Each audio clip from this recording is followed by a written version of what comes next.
Hello students, I hope you all are doing very well. Welcome to another lecture of your science series. हम लोगों ने अब static portions पे shift कर दिया है. उसमें I'll be taking the physics part with you. तो आज का हमारा topic क्या है? Light. So without any delays start करते हैं. सबसे पहले हम definition से ही start करेंगे. So light है क्या चीज? It is nothing but the energy which enables us to see the objects around us. तो वो एनर्जी जिसके कारण हम अपने आसपास की चीजों को देख पा रहे हैं, that is nothing but light. फिर उसके बाद में मीडियम. तो हमने साउंड के केस में देखा था कि हमें ट्रैवल करने के लिए, साउंड को ट्रैवल करने के लिए मीडियम की जरूरत पड़ती थी. Is that also the case with light? It is not. Alright, so medium जो है वो जरूरी नहीं है, वैक्यूम में भी ट्रैवल कर सकती है लाइट. फिर हम आ जाते हैं प्रोपगेशन पे. आगे कैसे बढ़ती है, प्रोपगेट कैसे होती है लाइट? तो कैसे होती है? It is a straight line. तो वो हमेशा स्ट्रेट लाइन में ट्रैवल होगी. फिर हमारे पास कॉन्सेप्ट आ जाता है रे एंड बीम का. रे क्या चीज होती है, बीम क्या चीज होती है? तो रे तो बहुत ही इजी है, सिंपल सा कॉन्सेप्ट है समझने के लिए. That it is nothing but the straight line in which the light travels. Nothing but the straight line along with which light travels. फिर ये बीम क्या चीज आ गई हमारे पास? बीम क्या है? आप कुछ रेज को इमेजिन कर लो. इन कलेक्टिविटी उनको क्या कहा जाएगा? बीम कहा जाएगा. तो बीम क्या होता है? Bundle of rays. Bundle of rays को क्या कहा जाता है? बीम. उसका एग्जाम्पल क्या है? Laser light. तो कभी कभी वो हम बचपन में लेजर लाइट से खेला करते थे ना इधर उधर. तो वो जो हम लेजर लाइट इधर उधर स्ट्राइक करवा रहे होते थे सरफेसेस पे जाके, वो क्या होता था? वो बीम होती थी बेसिकली. ठीक है, अब आ जाओ. ये बहुत छोटे छोटे कॉन्सेप्ट्स हैं and we just have to brush it up. ज्यादा फोकस हम एप्लीकेशन पार्ट पे करेंगे. ये बस हम we just skimming through the concepts फटाफट से. ऑलराइट, सो रिफ्लेक्शन क्या है? वो हमने साउंड के केस में भी देखा था कि रिफ्लेक्शन क्या होता है, कि स्ट्राइक होना किसी सरफेस पे एंड फिर बाउंस बैक होना. तो कॉन्सेप्ट तो यहाँ पे भी सेम रहेगा.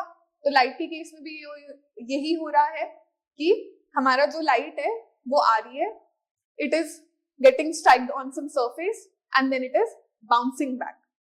आई होप हम सबको ये वाला डायग्राम याद होगा जिधर हम पढ़ते थे कि एंगल ऑफ इंसिडेंस जो है वो एंगल ऑफ रिफ्लेक्शन के इक्वल होता है ना? तो हम सब ने ये स्कूल में पढ़ा हुआ है. अब अगर मैं कहूं कि रिफ्लेक्शन ऑफ लाइट को हम इन प्रैक्टिस कहाँ पे देखते हैं, कहाँ हम उसको सामने होते हुए देखते हैं, तो जो हम रोज शीशे के सामने खड़े होते हैं ना खुद को देखने के लिए, कॉलेज या ऑफिस या कहीं भी जाने से पहले, तो वो क्या है? वो reflection of light in practice है. ठीक है, तो जो हमारे मिरर्स होते हैं, प्लेन मिरर्स होते हैं, वो क्या होते हैं? वो इसी प्रिंसिपल पे काम कर रहे हैं. They are the surfaces जहां पे हमारी जो लाइट है वो रिफ्लेक्ट हो पा रही है. पढ़ो इसको एक बार. Plane mirror, it is a smooth and polished surface that reflects light uniformly. तो एक ऐसा सरफेस है जो कि स्मूथ है, पॉलिश्ड है और लाइट को रिफ्लेक्ट कर पा रहा है यूनिफॉर्मली. ऑलराइट, तो इतना कुछ डिफिकल्ट चीज नहीं है. अब यहाँ पे लेटरल इन्वर्जन का एक कॉन्सेप्ट आ जाता है. तो अब इसके नाम में थोड़ा लग रहा होगा कि कुछ है डिफिकल्ट चीज, बट बिल्कुल भी नहीं है. अब तुम इमेजिन करो कि मैं यहाँ पे खड़ी हूँ, मेरे सामने कोई मिरर है. So if I am raising my right hand और मिरर जो सामने है उसमें लेफ्ट हैंड रेज होगा. ऑलराइट, तो क्या हो रहा है? लाइट का राइट का लेफ्ट हो रहा है. So this is what is happening in the mirror. तो वो क्या हो रहा है? लेटरल इन्वर्जन हो रहा है. ये जो राइट का लेफ्ट हो रहा था ना, इसको क्या कहा जाता है? लेटरल इन्वर्जन कहा जाता है. A phenomena where an image appears reversed from left to right. अब आ जाइए अगली जगह. ये है आपका characteristics of image formed by plane mirror.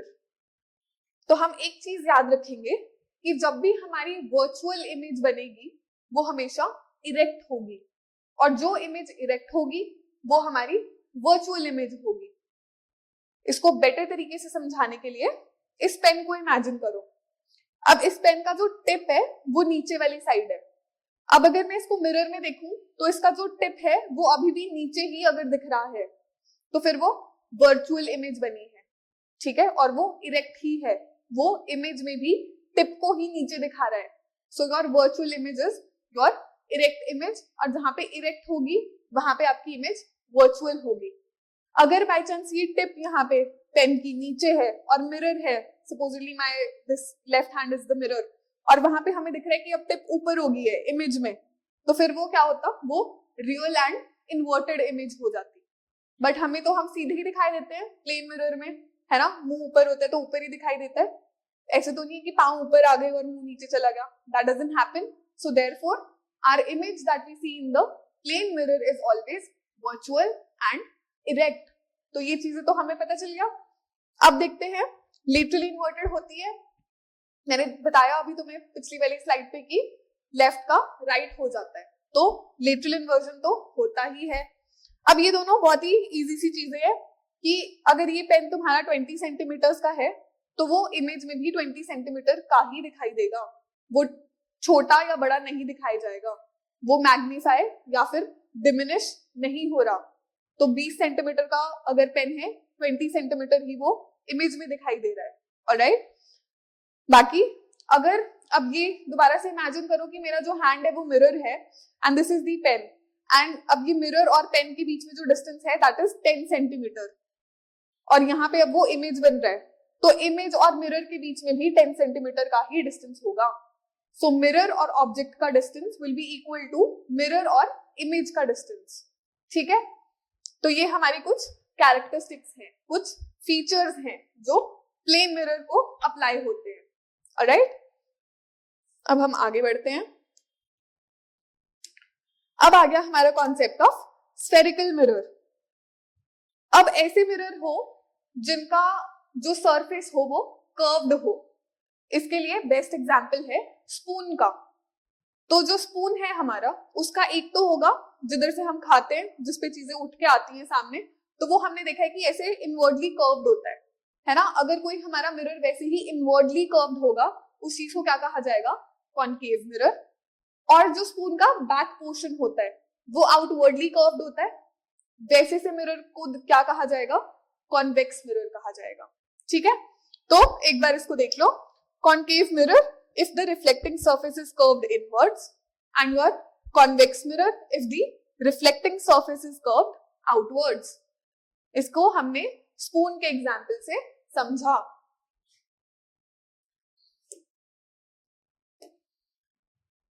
These are very basic things.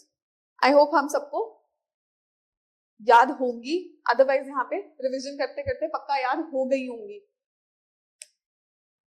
अब ये कुछ टर्म्स है हमारी, तो pole, centre of curvature, radius of curvature क्या होता है, डेफिनेशंस आपको यहाँ पे मिल जाएगी। उतना इंपॉर्टेंट नहीं है फ्रॉम आवर एग्जाम्स पर्सपेक्टिव, क्योंकि हमने रे डायग्राम्स तो नहीं बनाने हैं, है ना, पेपर में वो तो आएगा नहीं, तो उसके हिसाब से इतना इंपॉर्टेंट नहीं है, बट आपको नोट्स में ये वाली टर्म्स मिल जाएंगी। हम एक बार डायग्राम्स के थ्रू इनको मैप कर लेते हैं सो दैट हमें क्विकली याद आ जाए, हम रिकॉल कर पाए कि कौन सी चीज कहाँ पर होती है। सो इधर देखो अगली स्लाइड पे मिरर पे, यहां मैंने मार्क करा हुआ है। तो यहाँ पे हम कॉनकेव का एग्जांपल ले लेते हैं। जैसे अगर ये हमारा मिरर है तो मिरर का जो सेंट्रल पॉइंट यहाँ पे होगा वो क्या है, पोल, उसको हमने P से रिप्रेजेंट करा है, ठीक है। अब इमेजिन करो कि ये हमारा जो कर्व्ड मिरर है, अगर इसको हम यहाँ से आगे लाइन ड्रॉ करके ऐसे पूरा सर्कल में कन्वर्ट कर दे तो वो एक स्फेरिकल सी शेप तो बना पा रहे है ना। अब अगर वो सर्कल बनता है, उसका जो सेंटर होता या होगा वो क्या होता है, C, सेंटर ऑफ कर्वेचर। तो ये आपका मिरर है, कॉनकेव टाइप है। अगर मैं सर्कल पूरा करूं तो उसका कोई सेंटर होगा, वो सेंटर जो होता तो वो क्या होता, सेंटर होता सर्कल के केस में। यहाँ हम मिरर की बात कर रहे हैं तो इसको क्या कहते हैं, सेंटर ऑफ कर्वेचर कहते हैं। फिर जो हमारा सेंटर ऑफ कर्वेचर है और पोल जो हमने ऑलरेडी देख लिया है, उन दोनों के मिड पॉइंट को क्या कहा जाएगा, फोकस। तो वो हमारा F से रिप्रेजेंट होता है। ये जो स्मॉल f हमें दिखाई दे रहा है वो हमारी फोकल लेंथ है। It is the distance between your pole and focus. Then comes the next thing, which is the distance between pole and center of curvature. वो क्या है? Radius of curvature. ठीक है? फिर ये जो एक लाइन है जो C, F और P से क्रॉस हो पा रही है, इसको क्या कहा जाता है? Principal axis. तो इतना इंपॉर्टेंट नहीं है, रे डायग्राम बनाने के लिए भी कोई नहीं बोलेगा, बट क्योंकि वो टर्म्स मेंशन करी गई हैं और आपको मैप करके दिखा दी है, so now you have a idea. Alright, similar ही है इधर, ये बस कॉन्वेक्स के केस में बनाया हुआ है. तो यहाँ के केस में ऐसा होगा ना कि सेंटर हमारा इधर वाली साइड पे शिफ्ट हो जाएगा, बिकॉज कॉन्वेक्स भले ही हमारा आउटवर्डली रिफ्लेक्ट करता हो, लेकिन अगर हम इसका स्फीयर बनाने जाएंगे तो वो अंदर की तरफ बनेगा. तो ऑब्वियसली इसका जो सेंटर ऑफ कर्वेचर होगा वो इस साइड पे बनेगा. ठीक है, चलिए आगे बढ़ते हैं. अब ये हमारे पास एक टेबल है. तो लाइक आई सेड, हर एक रे डायग्राम बनवाना, उसको याद करना हमारे एग्जाम के लिए उतना कॉस्ट बेनिफिट रेशियो नहीं देता है. ठीक है, तो इसलिए हमें अगर कुछ याद रखना है तो हम इसको याद कर सकते हैं. उसमें भी I would want you guys to remember कि अगर कुछ एक्सेप्शन सी चीज दिख रही है तो उस चीज पे हम फोकस कर सकते हैं. जैसे यहाँ पे हमने कॉन्केव मिरर्स की बात कर दी है. अब यहाँ पे अगर हम सारा नेचर ऑफ इमेज देखेंगे तो हर जगह रियल एंड इन्वर्टेड ही बन रही है, बट जैसे ही बिटवीन P एंड F की बात आएगी, वी कैन सी की वर्चुअल और इरेक्ट इमेज बन रही है. तो हो सकता है स्टेटमेंट कल को ये आ जाए कि कॉन्केव मिरर जो हमारा इमेजेस बनाता है वो हमेशा रियल और इन्वर्टेड ही होती हैं. तो वो जो स्टेटमेंट है वो हमारी गलत हो जाएगी, क्योंकि ये जो एक्सेप्शन इधर है ये हमें याद होगी. ठीक है, तो if you guys don't want to remember the entire thing, तो आप ये वाली चीजों को ध्यान में रख सकते हैं. ठीक है, चलिए आगे. अब आ गया हमारा uses of concave mirror. Like I told you कि रे डायग्राम्स और वो इमेज कौन सी जगह पर ऑब्जेक्ट को रख के कहाँ बनती है वो हमारे एग्जाम पर्सपेक्टिव से उतना इंपॉर्टेंट नहीं है. तो इंपॉर्टेंट क्या है इस चैप्टर में? एप्लीकेशंस. एप्लीकेशंस में क्या? जैसे कि यूजेस ऑफ कॉन्केव मिरर. यहाँ से बहुत ज्यादा क्वेश्चन आते हैं कि जो शेविंग मिरर होता है वो कौन से टाइप का होता है, इज इट कॉन्वेक्स और is it concave. Rear view mirror concave होता है या कॉन्वेक्स होता है. So these are the type of questions which are asked in our exams. तो हम एप्लीकेशन पार्ट पर फोकस करेंगे. यहाँ देखिए, जो कॉन्केव मिरर है वो शेविंग मिरर में यूज हो रहा है, मेकअप मिरर में हो रहा है, सोलर फर्नेसेस में हो रहा है, एंड जो हमारी हेडलाइट्स होती है व्हीकल्स की और जो सर्च लाइट्स होती है उधर यूज हो रहा है. बट क्यों यूज हो रहा है इन सब में? क्योंकि हम ये बात याद रखेंगे कि जो हमारा कॉन्केव मिरर होता है वो कन्वर्जिंग होता है इन नेचर, वो कन्वर्ज करता है लाइट रेज को. तो फिर क्या होगा, हम एक बहुत ही क्लियर और फोकस्ड व्यू देख पाएंगे जिस चीज को हम देखना चाहते हैं. ऑलराइट, तो वैसे ही in order to avoid cuts you would want ना कि अच्छे से तुम्हारे को मिरर में दिख पाए तुम्हारा गाल. ठीक है, तो कॉन्केव मिरर यूज करोगे. Same applies to the makeup mirror. फिर सोलर फर्नेसेस में भी we would want the solar light to be concentrated at one place, है ना. तो वहां पे भी हमें कन्वर्जन टाइप का ही मिरर चाहिए होगा, तो कॉन्केव मिरर काम में आएगा. सिमिलरली हेडलाइट्स में भी we want a very focused beam, क्योंकि हमें रास्ता देखना है आगे का. सो कॉन्केव मिरर इस केस में भी. अब जैसे हमने वो चार्ट सा देखा था एक कॉन्केव के लिए, वैसे ही कॉन्वेक्स मिरर्स के लिए भी है. ये बहुत लंबा नहीं है, बस दो चीजें हैं इसमें. हमें बस ये ध्यान में रखना है कि जो इमेजेस बनेंगी वो हमेशा वर्चुअल एंड इरेक्ट टाइप की बनेंगी. ठीक है,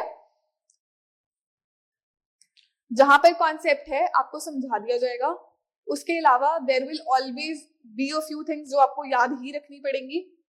वो आप कॉस्ट बेनिफिट कितना है उसका by skimming through the PYQs आप खुद के लिए देख सकते हैं उन चीजों को.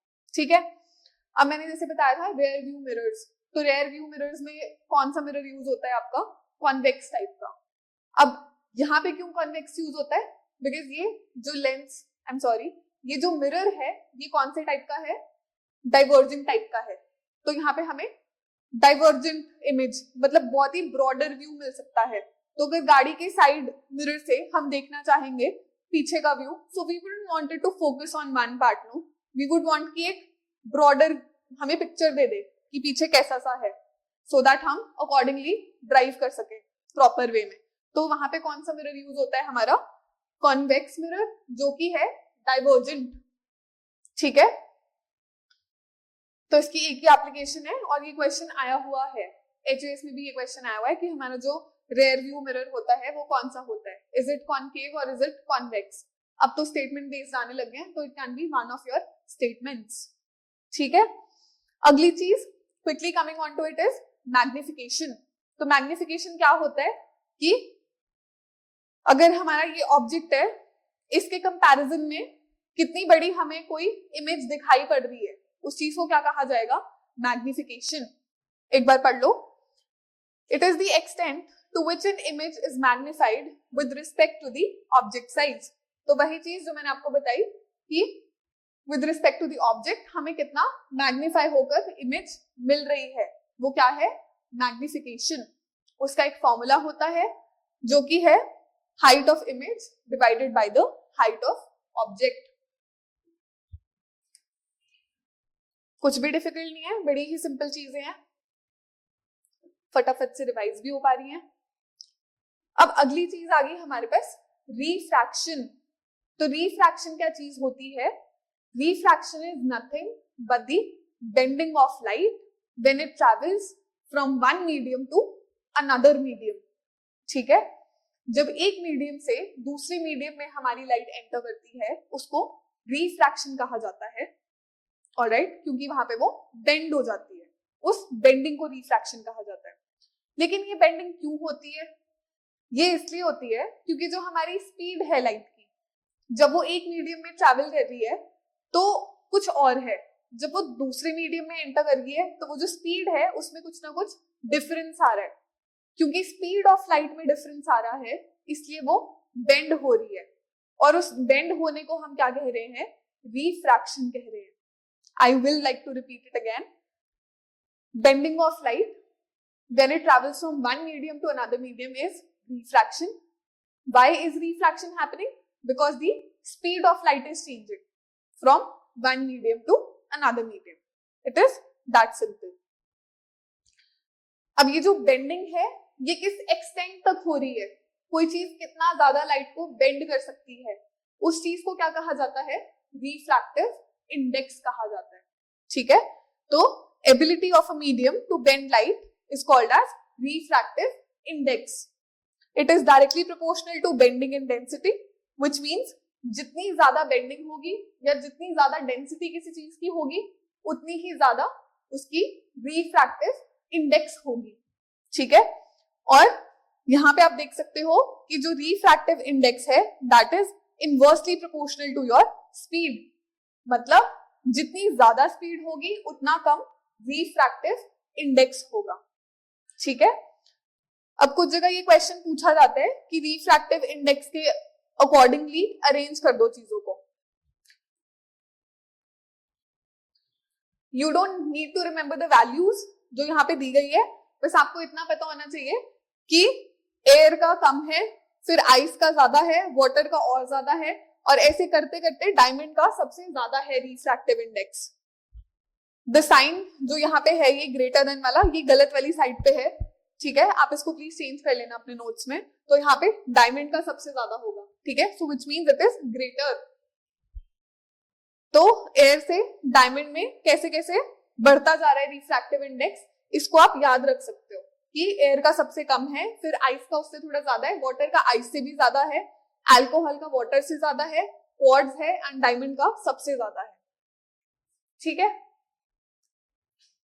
कुछ कुछ चीजें हैं जो हमें याद रखनी ही पड़ेंगी। अब स्फेरिकल लेंसेज का कॉन्सेप्ट आ गया हमारे पास में।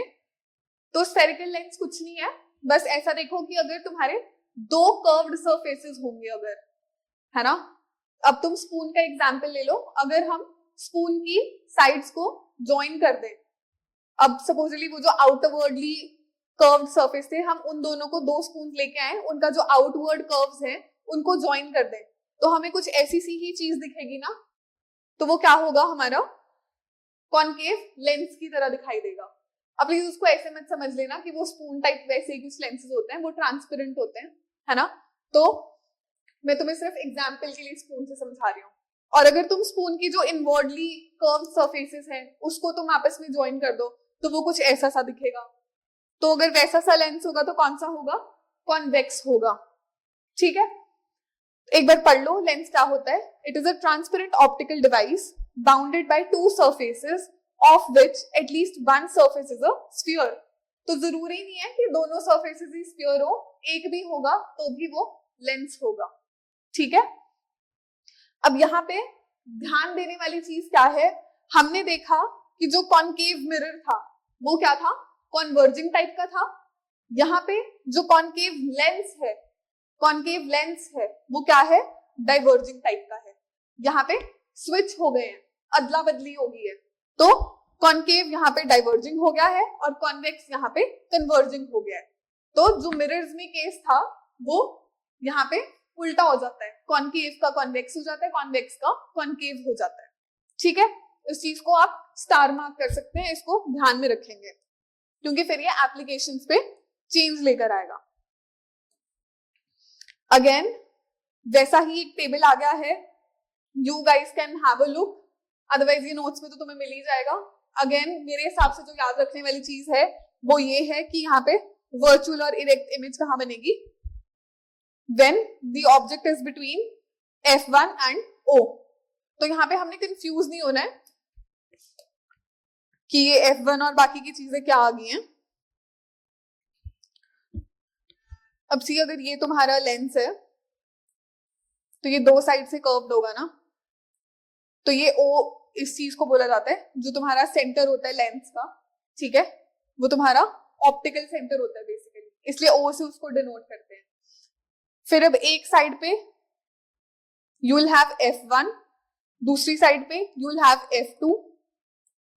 अब तुम्हारा ये वाला कोई स्फीयर बनता, इस स्फीयर का भी कोई सर्कल होता, उसका जो सेंटर होता वो होता तुम्हारा यहाँ पे 2F2 से रिप्रेजेंट करते हैं। तो बेसिकली ये कर्वेचर वाली बात है, लेकिन वो 2F2 से यहाँ पे हो रहा है। और अगर इस वाले का ले हम तो यहाँ कहीं पे अगर सेंटर बनता तो ये है हमारा 2F1। ठीक है, तो वो F1 सेंट्रल पॉइंट है ना हमारा, तो इसलिए फिर this will be your F, this will be your F। तो यहाँ पे ऐसे मान लो कि ये 2F1 है और इधर 2F2 है। तो ऐसे कुछ कंफ्यूज होने वाली बात नहीं है, बस हमने डिफरेंट चीजों से उसको रिप्रेजेंट कर दिया है, nothing very difficult about it. ठीक है, अब देखो कॉनकेव लेंस के लिए यहाँ पे हमें देखने को मिल रहा है कि जो नेचर ऑफ इमेज है वो वर्चुअल और इरेक्ट ही है। ऑलराइट, अब बहुत ही इंपॉर्टेंट चीज जो आ जाती है हमारे पास, tables guys is up to you, याद तुम्हें रखना है वेल एंड गुड, वरना वो एक्सेप्शन वाली चीज तो याद रख ही लेना। बाकी जितना तुम्हारी इच्छा, जितना तुम्हारे पास टाइम एंड एनर्जी है उतना आप लोग प्लीज पुट इन कीजिए, बिकॉज ऑब्वियसली एग्जाम में तो एक एक मार्क्स भी बहुत मैटर करता है ना। चलो coming back to the topic, power of lens. Power of lens क्या चीज होती है, it is the degree of convergence और डाइवर्जेंस ऑफ लाइट रे।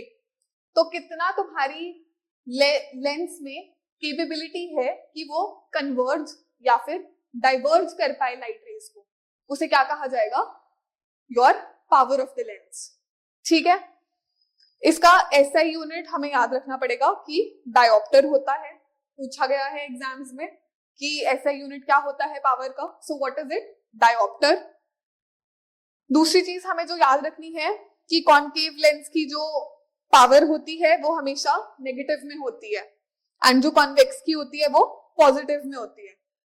तो जैसे मैंने भी जो लेंस लगाया हुआ है it is the concave lens, क्योंकि मुझे दूर का ढंग से नहीं दिखाई देता, तो ये नेगेटिव में है इसकी पावर। ऑलराइट, सो कॉनकेव की हमेशा नेगेटिव में होगी और जो कॉन्वेक्स है उसकी पॉजिटिव में होगी पावर। आगे बढ़ते हैं,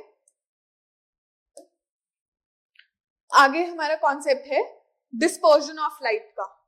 तो अब डिस्पर्जन ऑफ लाइट क्या होती है, हम सबने ये वाला एक्सपेरिमेंट करा होगा, सबने नहीं करा है तो मैं बता देती हूँ कि अगर हम कोई लाइट रे को किसी ग्लास प्रिज्म से पास करवाने की कोशिश करें, तो इधर से हम व्हाइट लाइट सप्लाई कर रहे हैं और उधर से जो हमारा आउटपुट है वो क्या है, मल्टीपल कलर्स वाली लाइट है। वो जो विबग्योर है, रेनबो लाइक पैटर्न हमें वहां से देखने को मिलेगा। तो वो जो लाइट है वो स्कैटर हो रही है, एक व्हाइट लाइट अलग अलग कलर्स में स्प्लिट हो रही है। तो ये जो स्प्लिटिंग है, इस चीज को क्या कहा जाता है, डिस्पर्जन ऑफ लाइट। ठीक है, तो जो चीज समझाई उसी को यहाँ पे रिप्रेजेंट करके दिखाया गया है कि यहाँ से आपने व्हाइट लाइट डाली, जब वो प्रिज्म से बाहर निकली तो वो काफी सारे कलर्स हैं, उसमें सारे के सारे रेनबो कलर्स हैं। फिर जो आइजैक न्यूटन थे, उन्होंने क्या किया, उन्होंने प्रिज्म जो है वहां से पहले स्प्लिट करवाया लाइट को, फिर उन्होंने दोबारा से इन्वर्टेड ग्लास प्रिज्म वहां पे रख दिया। तो जब अब दोबारा से ये सारी की सारी जो लाइट स्प्लिट हो गई थी, जब ये वापस से उस ग्लास प्रिज्म से जाती हैं, तो फिर हमारे पास सिंगल व्हाइट लाइट बाहर निकल के आती है। तो उससे हमें क्या पता चला कि जो व्हाइट लाइट है वो सारे के सारे जो हमारा विबग्योर है, जो स्प्लिटेंट कलर्स हैं, उन वो सारे मिलकर व्हाइट लाइट को बनाते हैं। It was hence proved. अब अगर हम बोले कि हमें डिस्पर्जन ऑफ लाइट कहां पर देखने को मिलती है, उसका एप्लीकेशन कहां पे देखने को मिलता है, तो वो है रेनबोज में। तो रेनबो में क्या होता है, जो हमारी सनलाइट है वो वाटर ड्रॉपलेट है उसमें एंटर कर जाती है। ठीक है, तो वो एंटर कर रही है तो क्या हो रहा है हमारे पास, ये देखो, ये यहाँ पे एंटर कर रही है, हमारी जो लाइट होगी वो बेंड हो जाएगी। लाइक वी अर्लियर सीन कि अगर एक मीडियम से दूसरे मीडियम में हम एंटर करते हैं तो बेंड हो जाती है लाइट। ठीक है, फिर यहाँ पे अंदर जा रही है, स्प्लिट हो रही है, यहां से फिर वो इस पॉइंट से रिफ्लेक्ट हो रही है। तो we see refraction as well as reflection. तो पहले वो रिफ्रैक्ट हो रही है इस वाले पॉइंट पे, फिर वो यहाँ पे रिफ्लेक्ट हो रही है, then again it is travelling from the rain drop to outside atmosphere में जा रही है, तो फिर वो अगेन यहाँ पे रिफ्रैक्ट हो रही है, और वैसे फिर क्या हो रहा है, डिस्पर्जन हो रही है लाइट की। ठीक है, so this is the mechanism of your rainbow, कि यहाँ पे पहले रिफ्रैक्ट होगी, रिफ्लेक्ट होगी, फिर दोबारा रिफ्रैक्ट होगी as it changes the medium, और फिर उससे तुम्हारा रेनबो तुम्हें देखने को मिलेगा। अगली चीज हमारे पास है एटमॉस्फेरिक रिफ्रैक्शन। अब ये क्या चीज है हमारे पास, अब देखो हमने ऑलरेडी पढ़ा है ना कि अर्थ है, उसमें एक ही लेयर तो नहीं है, एटमॉस्फेयर हर जगह एक सा नहीं है ना। तो ट्रोपोस्फेयर पे कुछ और है, डेंसिटी, टेम्परेचर, सब कुछ। स्ट्रेटोस्फेयर पे कुछ और है, मीजोस्फेयर है, एक्सोस्फेयर है, तो ऐसे ऐसे करके अलग अलग लेयर्स हैं। अब उन अलग अलग लेयर्स में अलग अलग डेंसिटी है। तो फिर अब हमारी कोई लाइट है, अगर वो स्पेस से आ रही है अर्थ की तरफ, तो उसमें कुछ ना कुछ रिफ्रैक्शन अगेन होती रहती होंगी, डेंसिटी के अकॉर्डिंगली बेंड होती जा रही है लाइट, है ना। अब वो बेंड भी हो रही है और उसकी स्पीड भी चेंज हो रही है अलग अलग मीडियम्स में, डिपेंडिंग की डेंसिटी कितनी है, डिपेंडिंग रिफ्रैक्टिव इंडेक्स कितना है, ये सब चीजों का फर्क पड़ेगा उस चीज पे। तो उस सब की वजह से क्या होता है, हमें कुछ कुछ मैकेनिज्म्स देखने को मिलते हैं। इस चीज को पहली बात तो कहा क्या जाता है, इसको कहा जाता है एटमॉस्फेरिक रिफ्रैक्शन, और इसकी वजह से हमें अलग अलग मैकेनिज्म्स देखने को मिलते हैं। तो पहले एक बार इसको पढ़ लो। A bending of light when it passes through layers of air is called as atmospheric refraction. तो अलग अलग लेयर से पास होने पे जो बेंडिंग हो रही है उसको एटमॉस्फेरिक रिफ्रैक्शन कहा जाता है। कहाँ देखने को मिलता है, ट्विंकलिंग ऑफ स्टार्स में। क्यों होता है वो ट्विंकलिंग ऑफ स्टार्स, क्योंकि जो हमारा लाइट आ रही है हमें स्टार से, वो अलग अलग जो हमारी एटमॉस्फेरिक लेयर्स है वहां पे वो बेंड होते हुए दिखाई दे रही है, तो इधर उधर घूमते हुए आ रही है, जिसकी वजह से वो एक ही स्ट्रेट लाइन में हमारे पास नहीं पहुंच पा रही है, वो रिफ्रैक्ट हो के हमें दिख रही है, तो इसलिए हमें वो ट्विंकल करते हुए दिखाई देते हैं। ठीक है, दैट इज द रीजन। तो अगर पूछा जाए कि कौन सा मैकेनिज्म है ट्विंकलिंग ऑफ स्टार्स के पीछे, आपका answer would be atmospheric refraction. पढ़ो इसको एक बार। Twinkling of stars, it travels to different layers. Each layer bends light differently and therefore position of the star seems to change. अब ऐसा ही चीज हमें और कहाँ देखने को मिलता है, सनराइज एंड सनसेट्स में। तो हमें सनराइज में दिखता है सन 2 मिनट पहले दिखने लग जाता है, और सनसेट्स में क्या होता है 2 मिनट आफ्टर भी हमें वो सन दिखाई देता है। तो वैसा क्यों होता है, क्योंकि जो हमारा सन है वो सपोजिटली जब ओवरहेड है, तो जब वो ओवरहेड है तो उसकी जो रे है उसको सीधे आना है ना। अब वो अगर होराइजन पे है, जैसे सनराइज और सनसेट के टाइम पे होता है, तो उसको काफी दूर से आना है। जब उसको दूर से आना है तो आते आते ज्यादा आपकी बेंड होती रहती है लाइट, है ना, तो इधर उधर हमें दिखाई देती है वो। और उसकी वजह से क्या होता है कि जो एपरेंट पोजीशन होती है वो उसकी एक्चुअल पोजीशन से हमें अलग दिखने लगती है। रिफ्रैक्शन होती है लेयर्स में बार बार, जिसकी वजह से हमें जो एपरेंट पोजीशन होती है वो दिखाई देती है, जो एक्चुअल पोजीशन होती है वो नहीं दिखाई देती। मतलब अभी हमें सन दिखने लग गया है, हमें लग रहा है सनराइज हो गया है, बट अभी वो उतना ऊपर नहीं आया है। सिमिलरली सनसेट हो चुका होता है, बट हमें लगता है कि अभी सन है वहां पर, ठीक है। तो वो क्यों हो पा रहा है 2 मिनट पहले और 2 मिनट बाद में, क्योंकि वहां पर एटमॉस्फेरिक रिफ्रैक्शन हो रहा है। I just take a water break, 1 minute रुक जाओ, थोड़ा सा गला सूख रहा है। देन 2 कॉन्सेप्ट हमारे बच्चे हैं बस छोटू से।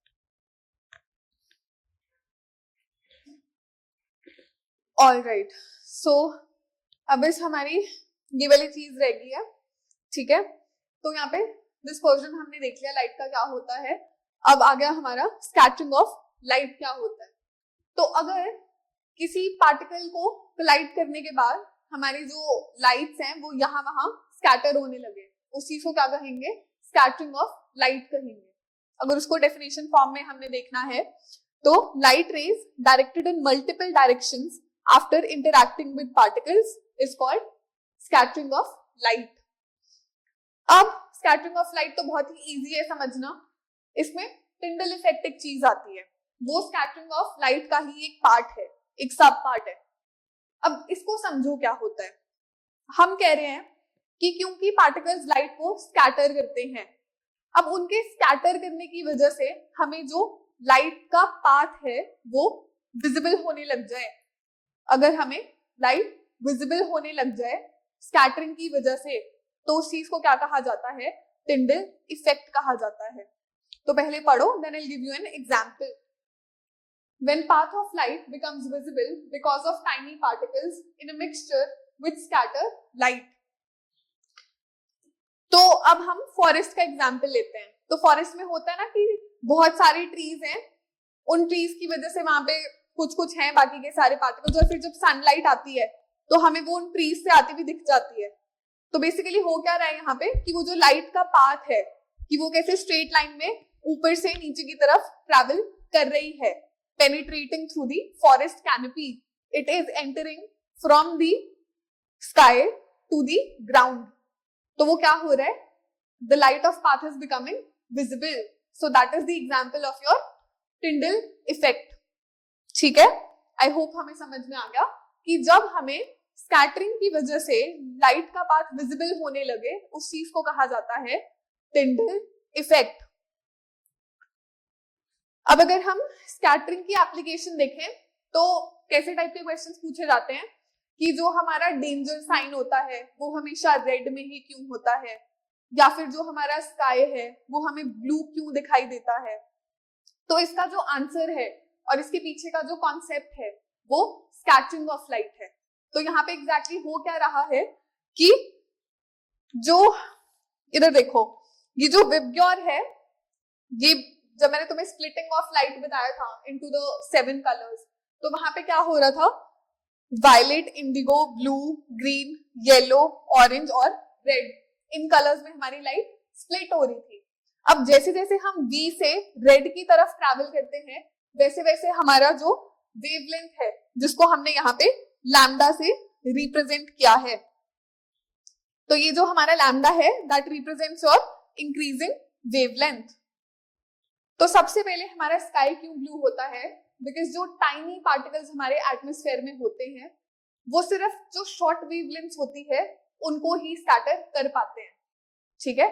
जो बहुत ज्यादा वेवलेंथ होती हैं, जो बहुत ज्यादा बड़ी वेवलेंथ होती है, उनको स्कैटर नहीं कर पाते हैं। तो छोटी वेवलेंथ किसकी होती है? ये जो हमारे इनिशियल कलर्स हैं, वायलेट, इंडिगो, ब्लू, ठीक है।